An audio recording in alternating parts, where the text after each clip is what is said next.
What's going on, y'all? Senator Saint here with Crime Facts Podcast.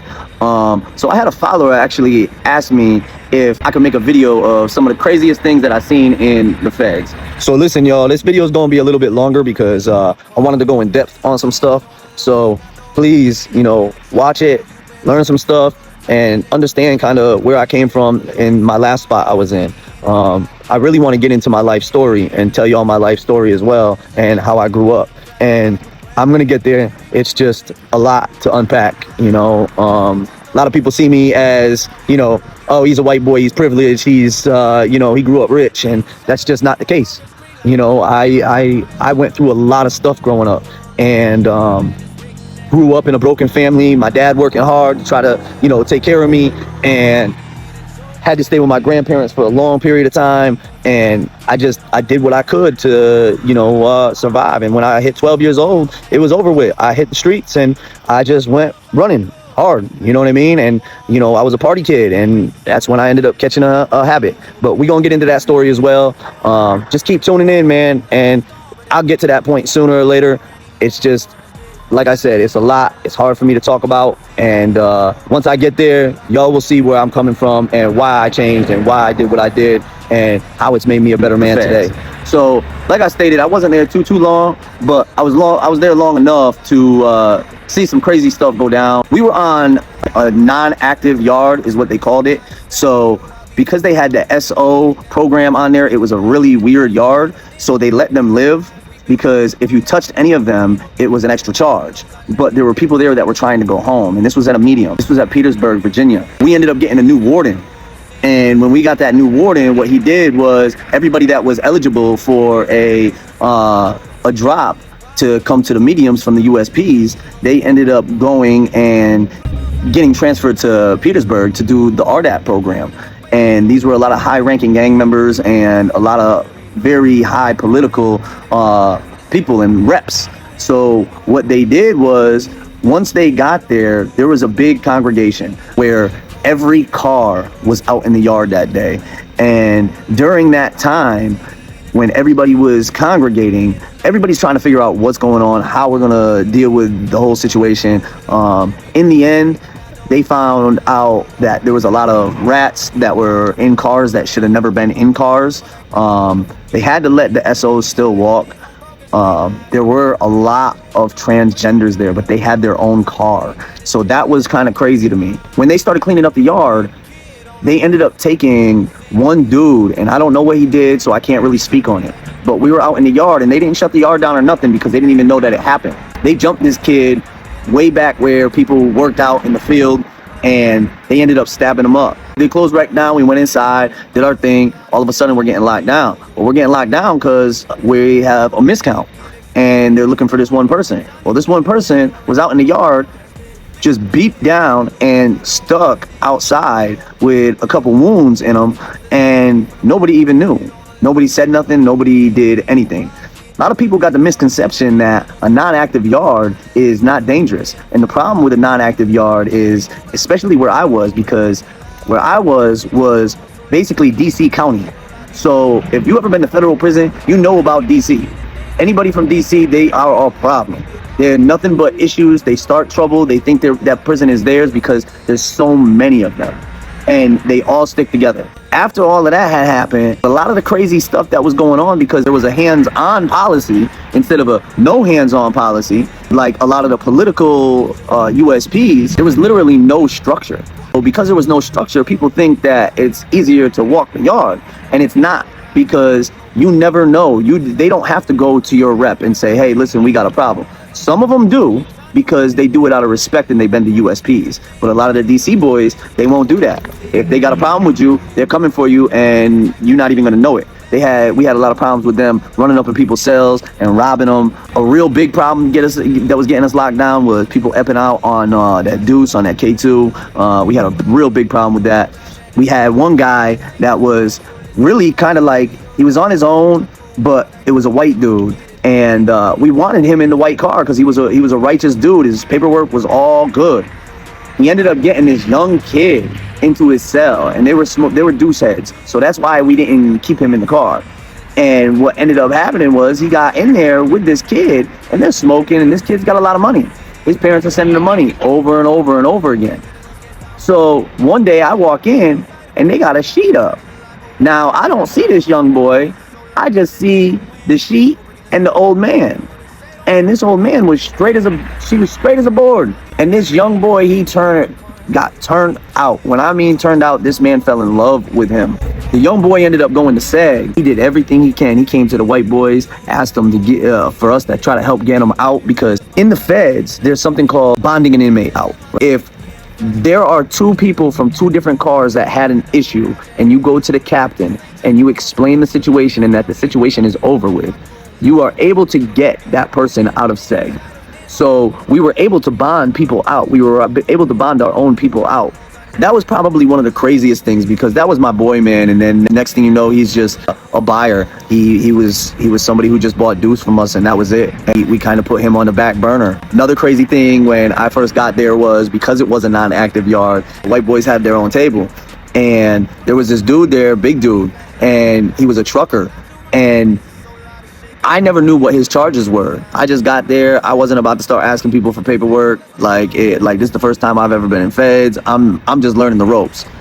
So come to find out, this guy's at the table the whole time for months. I'm talking about months. Next thing you know, I find out that he's got a child, he got a PDF on his record. And I'm like, why is this man over here? Their excuse, he's got money. Why would you have some man? I don't care how much money you got. If you got money like that, then you should be extorting him. That's the way the jailhouse rules work, bro. If we have to live with them, then we make their life miserable as possible. And now, mind you, this is not to glorify anything. This is the reality of the feds. And when you're in a prison that's like that, a lot of it was really weird. We had guys that, would end up standing on the second tier on the railing, thinking they were a Power Ranger. And we would all get locked down, and this happened right in front of my cell. And me and my cellie are just sitting there watching this guy. We're like, damn, man, because they didn't lock doors yet. They just popped him. He's standing up on that top railing with a blanket around his neck, and like it was a cape, bro. And he's talking about saving people. And you would see this man in the corner just doing like karate all day long. He would get high and go do karate. But there was a lot of weird shit that went on in that prison. Then we ended up getting locked down. Now, I've been on lockdowns, and I've been on, semi-long lockdowns, being in the state and all, and 30 days, 2 weeks, whatever the case may be. But they're talking about an extended lockdown. So now we're on an extended lockdown because the rumor was that there was a gun on the compound. Now, they locked us down indefinitely, and I think it was more that they just didn't have the COs, they didn't have the officers. We were not allowed out to take showers. We were not allowed out of the cell to eat. We were not allowed out of the cell at all. It was 24-hour lockdown for 3 months straight. You had the bird bath, just the normal lockdown stuff. But it got to the point where, getting spoiled bologna every day, every evening, and every lunchtime started getting disgusting. So, we had to learn, we didn't have much. We didn't have much because they took a lot from us. So we ended up taking milk cartons and literally stacking them on each other and building a small bonfire in the locker to actually cook this meat. And we made a grate over the top so it would actually cook the meat and cook the bread a little bit, almost like a bacon on the sandwich. But even after a while, that gets gross too. I mean, eating the same thing every single day. And not only that, these cops were very abusive. They would stop you in rec. I seen one cop stop this one guy. He put him up against the wall, patted him down. The guy moved just a little bit, and the CO flipped out, ripped his back pockets off, and told him to get the fuck out of here. Like, just the crazy stuff that had happened there during that time with the COs. One dude, right before I got there, got his whole head cracked wide open off of a table. It was a white boy. He was at the white boy table, got his whole head cracked open. White boys didn't do nothing about it because this guy always ran his mouth. The dude's like, listen, I need to go to medical. Like, I need to go to medical. He's leaking from his head. And they didn't call medical right away. They told him to go up into his cell. They locked him in his cell. He got up on the bunk, and he was on the top bunk. Well, while he was on the top bunk, they popped his door and they started calling him. Well, because he didn't answer, he fell asleep while he had a concussion. And instead of waking this man up and trying to get him up, they yanked him off the top bunk, and he slammed his head again when they pulled him off the top bunk and dropped him right to the floor. I ended up meeting him afterward because he ended up coming back to the block. And he still was a big mouth, but He also had brain damage and a huge half moon scar across his head. Let's get back to this lockdown. This lockdown being 30 or 90 days, man. I remember it was raining when they finally got to us, and it was cold outside in Virginia. And they brought us out in boxers and slippers and walked us across the compound just to go through an x-ray machine. And we was nut to butt in this little rat cage, bro, like just talking, trying to figure things out. You know, there was a lot of fishing going on, a lot of trying to get what we needed to get from downstairs in the RDAP program, which was right beneath us. And it was honestly, it was hell, bro, because I tried when I first got there, and I spoke on this before, I tried to be good, and I had people coming up to me telling me, listen, no matter what you do, you're not gonna get out early. They're gonna extend your time. They're gonna keep pushing your halfway house out. And I didn't believe it. So I tried programming, and I programmed everything. I'm talking about right down to cancer walks. I did a 400-hour program and graduated. It was janitorial tech. I did basic and advanced. I did multiple different accredited programs in the BOP. And they did not let me out. They let me out, I think it was 90 days early. They let me out 90 days early to a halfway house. And then once I got to the halfway house workers were just as bad. People were in there, you would walk in and all you would smell was weed right off the bat. But there were two counselors, they were females. And what they would do is when you would get any type of passes, they would okay your passes. And then they would change your time by only like 15 minutes. Because after 15 minutes, you're deemed missing. You're deemed MIA. And you can go back to prison for that. So if you don't check your time before you leave, you're going right back to jail.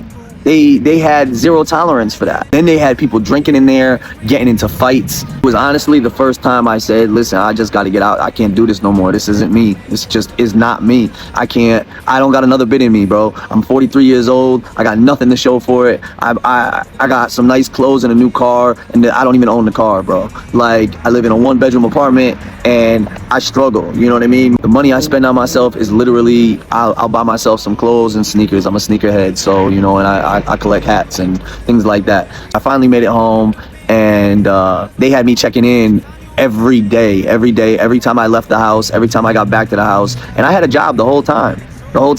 I did everything right, and they still did everything they could to get me back to prison. It was the worst experience of my life. Like a predator, every move I make got the whole crowd chanting louder. This ain't just a hustle, it's a lifestyle. We all I be